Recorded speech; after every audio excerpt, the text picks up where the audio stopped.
Today we are talking about confidence, and holy cats, it is quite a broad subject when you really look at it. I don't know why this past week confidence just seems to keep coming up. I think struggling with feeling confident is probably more universal than we might feel. It's been so interesting to hear about how others perceive themselves and how we perceive other people to start with. I've been listening to Alex Van Halen's book, Brothers, and it's been incredibly interesting for me to hear that Eddie had a lot of self-doubt, that he felt like he had something to prove. And, it comes across, maybe this is not quite right, but it almost comes across that Eddie felt he wasn't really good enough. And I think you and I hear this and we're like, but that's Eddie Van Halen. Of course he was good enough. And it just kind of shows it's probably not that uncommon, because I've read about it in other sort of areas where an artist that I really love and admired has felt that they weren't good enough, that they were almost unworthy of the success. I think there's one thing to always feel like you want to grow and you want to expand everything that you're doing and the things you're creating and push your boundaries and push your limits. But to feel that deep sense of unworthy, of lacking confidence, of am I really able to do this? I find it just so surprising. And some of the people that I talk to as well, you sit there and you're just like, oh my God, you're incredible. And something deep inside, it just doesn't feel that way. People have said to me, Ash, you're so outgoing and you're so confident. And I've never felt that way in my life. I am very much a person of fake it till you make it. And even if you don't make it, just keep faking it and keep going, because one day it's all going to click. Hearing people that I work with say to me that they thought I was so confident, hearing my friends say this lately, and I absolutely love them for it, and I'm happy that it presents that way. But how I explained it is, it's almost like glaze over, like blinders almost. Go in, kind of don't think, just go in and do it because you have to. And because at the end of the day, you want to, right? But also partially for me, it's I have to force myself to do these things. I wish that it came a little bit easier, but what I'm noticing is that with practice, it does come easier. Even coming to sit down and record podcasts like this with guests or without guests, I have a bit of an, oh my God, what in the hell am I doing? And so I'd force myself, you know what? Because I do get nice feedback where people say, oh, Ash, this meant a lot to me, or whatever it is. I say, okay, it helped one person. You need to keep going. You need to, if not for yourself and just to talk about all the shit on my mind, but for other people, because obviously, again, we're all on that more of a wavelength than we feel that we are sometimes. We feel there's that big disconnect between us and the world. There's not. We're all so interconnected. We are all feeling the same things. And that's why it's important to have conversations about it, because we're all operating on the same frequencies in a collective sense. It's very exciting when you really look at it. But that's the importance of talking to people over the past few years. As I know I've mentioned before, that feeling of losing my voice and then starting to get it back and then coming on and doing things like this, it's been very important for me in building some sort of confidence, some sort of self-worth, and also self-understanding.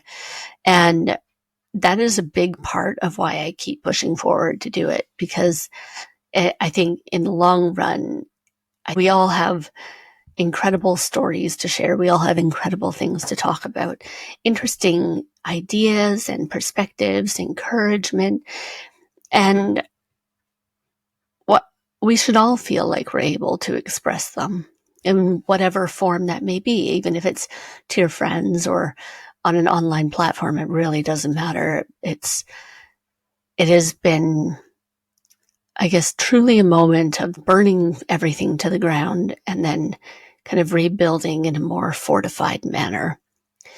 And trust me when I say comfort zones, I don't know her anymore. I just don't, because I know for myself, I have to push myself out of it no matter what. And it's because I think comfort zones are those places that we end up feeling stagnant, that we stop our growth.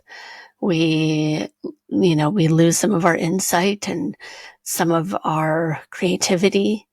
And so when we're going, even if we're just like taking our toes out of the box just a little bit, that is where the change happens. That's where confidence builds. That's where creativity builds and ideas are formed. And that's where like all that little magic happens. It's special.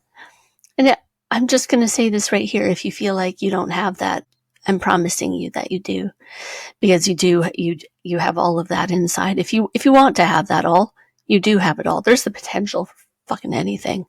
So you just have to figure out how to tap into it. I don't know if I'm the best tap, but that's the way that I get myself to move forward. I have to do it for myself. I have a lot of that old stuff that sits there in the back of our mind and deep within our souls that somehow we've allowed to just form part of the root of who we feel we are, not who we actually are, but who we feel that we are. And that stuff comes up, especially when we put ourselves in these vulnerable spaces, right? And it really is that confidence killer. Those old voices that come up of self-doubt, they are trying to keep you down. They are stopping your potential.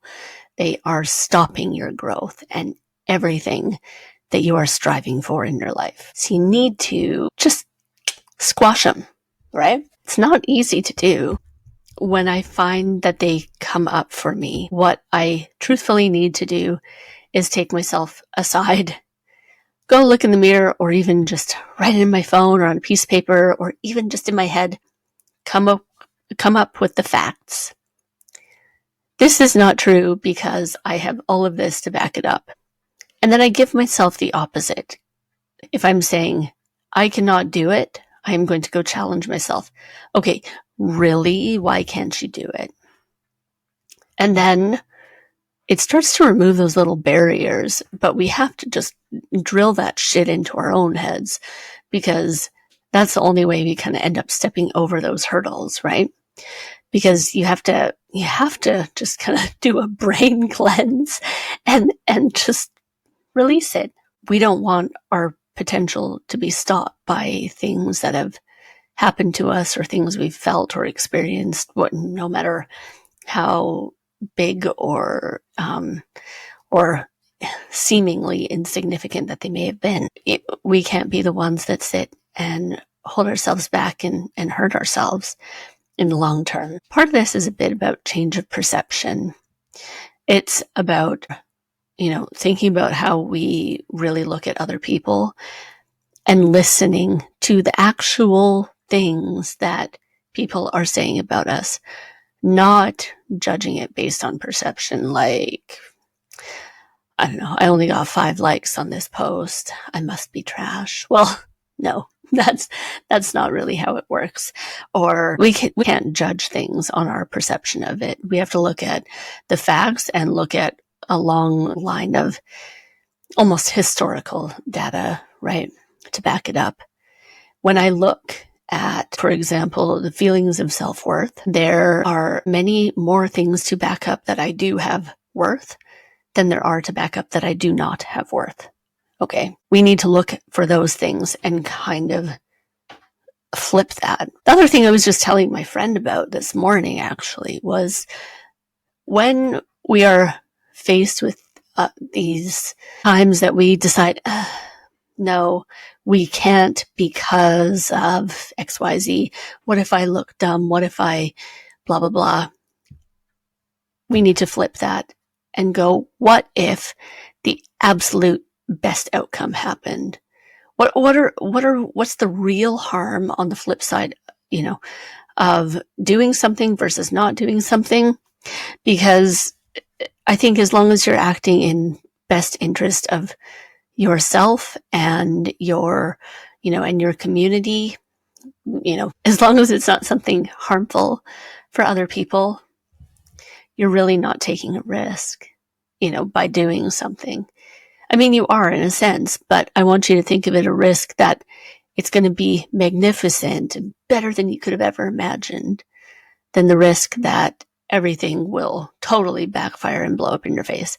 Because 99% of the time, things don't blow up in your face. Maybe they're not ultra extremely magnificent, but they're also not end of the world. They're really not. And I think we really need to lean into what if the best things kind of happen for us. That's my hot take for the day.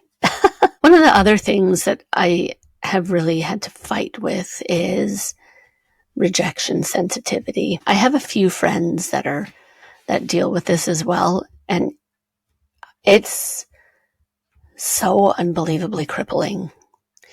And again, some of it comes down to perception too. Like, if somebody didn't respond to a message straight away, or there's so many scenarios, but some of this stuff is so minuscule, but it can feel crushingly like extreme rejection.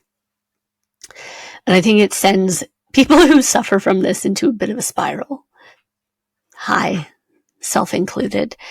And it can be really damaging. And so this is another time where I find that coming back and thinking about perception and really giving yourself grace and going, okay, I am not the absolute worst person in the world. I'm not perfect. Nobody's perfect, but I am not the worst person in the world. I don't deserve to have horrible things happen to me. Just because somebody didn't respond straight away, it doesn't mean that they hate me. It doesn't mean that they never want to see me again, because this is what it can feel like. We could do a whole actual in-depth episode about that. Maybe we will one day, but it is crippling. And I also think that it really stunts your ability to be confident and to step into all the good shit that you can actually do. This is where I come back and I remind myself all of the reasons why that is proven to not be the truth. Maybe my perceived truth and my feeling at the moment, but it's not the actual truth. For God's sakes, I even have times where I think that my mom doesn't even love me anymore. And she does. Hi, Mom. I know you love me. But those things really hurt too. There's no real evidence to back it up, but they do really hurt. And you have to put yourself back into, documenting things and reminding yourself why these things are disproven when they come up for you. For me, at least, it has been part of a key in building confidence, having that reinforcement, that perception, old thoughts, rejection sensitivity, not reality. Absolutely not reality. Other thing I've really been noticing lately is the fact that we are, as a society, working more and more to reject the idea of perfection. I'm seeing it everywhere. We talk about it here a lot, how there is beauty in flaws and there's beautiful in being broken. And I think we are so tired of seeing everything perfectly curated, everything perfectly manicured and put together and built on strategy only. I think we are back for straight up heart connection. We are back for showing up as we are, That's how we connect as people, is rejecting the idea that everything has to be perfect. All that really matters at the end of the day is showing up as yourself, showing up authentically and truthfully, speaking with love, connecting from the soul, giving a fuck about each other. Actually, I see this guy quite often who has a shirt and it says, "Give a damn." And I think that is, that's a good life lesson. Give a damn about each other and about connecting. We're wired for connection. And I think when we can all come together and lift each other up, hold each other, that's where the major healing is going to happen. And that's where we're all going to feel okay and feel grounded and happy to show up as ourselves and be all of the things that are unique and that make us us. There's a lot of fabulous things inside of you. And I want to see all your good bits and all your bad bits, because at the end of the day, they all just make up us.